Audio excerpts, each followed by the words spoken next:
दोस्तों, क्या आपको पता है पिता और पुत्र का रिश्ता क्यों खत्म होता जा रहा है?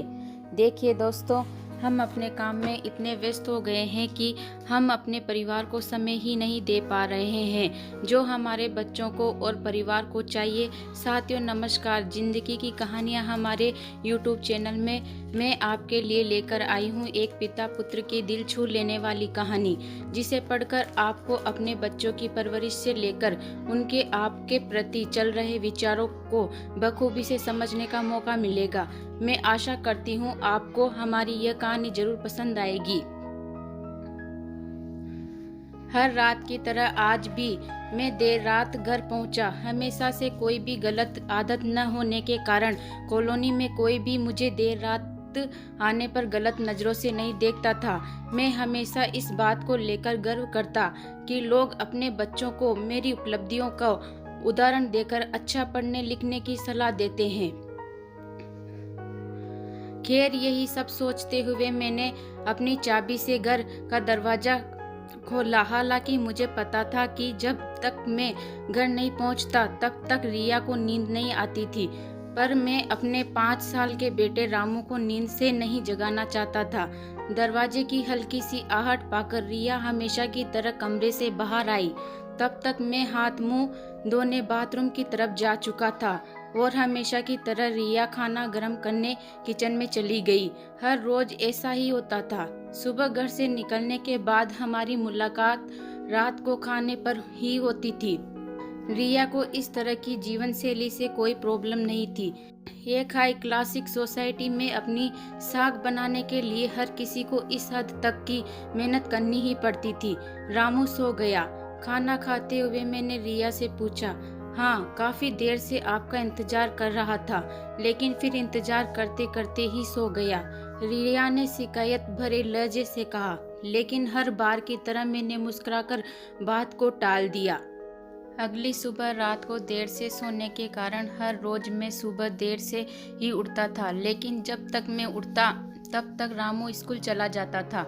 रामू की हमेशा शिकायत रहती थी कि मैं उसे कभी बाहर घुमाने नहीं ले जाता, और शायद इसी बात को लेकर वह मुझसे नाराज भी था। हमेशा की तरह मैंने उठकर रिया को आवाज लगाई और बाथरूम में घुस गया। थोड़ी देर में ही रिया नहाने के लिए गर्म पानी ले आई। तुम नहीं होती तो मेरा क्या होता? हमेशा की तरह मैंने पानी की बाल्टी लेते हुए अपना घिसा पीटा डायलॉग मारा और हमेशा की तरह ही रिया मुस्कुराते हुए खाने की तैयारी करने किचन में चली गई। खैर, ऑफिस के लिए तैयार होकर जब मैं डाइनिंग टेबल पर आया तो रामू मुंह फुलाए बैठा था। क्या बात है जनाब, आज स्कूल नहीं गए? मैंने प्यार से रामू के बालों पर हाथ घुमाते हुए बोला। आज संडे है, रामू ने गुस्से भरी आवाज से कहा। काम की भाग दौड़ में मैं यह भी भूल गया था कि आज संडे है, और आज दिन में मैंने रामू के साथ मूवी जाने का प्रॉमिस किया था, लेकिन आज तो मुझे क्लाइंट मीटिंग के लिए ऑफिस जाना था। मुझे ऑफिस जाता देख रामू को अपना मूवी प्लान खतरे में पड़ता दिखाई दे रहा था, और शायद इसीलिए वह मुझसे गुस्से से बात कर रहा था।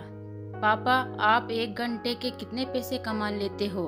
अचानक रामू ने पूछा। रामू ने पहले कभी इस रवैये से मुझसे बात नहीं की थी। शायद गुस्से में उसने ऐसा कर दिया। लगभग 1000 रुपये, मैंने कहा। क्या आप मुझे 500 रुपये उधार दे सकते हो? रामू ने कहा। लेकिन तुम्हें पैसे क्यों चाहिए? मैंने थोड़ा गंभीर होते हुए पूछा। मुझे चाहिए, रामू ने बनावटी मुंह बनाते हुए कहा। खैर, मैंने रामू को 500 रुपये दे दिए। रामू उठा और अंदर से अपनी गुल्लक ले आया। रामू ने अपनी गुल्लक से 500 रुपये निकालकर 1000 रुपये मेरे हाथ में रखते हुए कहा, क्या आप कल मुझे आपका 1 घंटा दे सकते हैं? मुझे आपके साथ बैठकर खाना खाना है। बहुत बिगाड़ रखा है तुम्हारी मम्मी ने तुम्हें। रामू की इस हरकत पर मैंने गुस्से से रामू को एक थप्पड़ लगाते हुए कहा, आज ऑफिस जाते हुए मेरे मन में बस यही सोच रहा था कि इस भाग दौड़ भरी जिंदगी में क्या सब कुछ खरीदा जा सकता है। हालांकि मैं भी तो रामू को यही सिखा रहा था। कहानी की शिक्षा यही है दोस्तों कि परिवार के लिए पैसा कमाने की चाह में हम परिवार को समय देना ही भूल जाते हैं और इससे हम अपने बच्चों से भी दूर हो जाते हैं। जिंदगी में सबके बीच में तालमेल बैठा कर चलना ही समझदारी है। दोस्तों, इसी प्रकार की कहानियाँ सुनने के लिए वीडियो को एक प्यारा सा लाइक करके चैनल को सब्सक्राइब जरूर कर लें। धन्यवाद दोस्तों।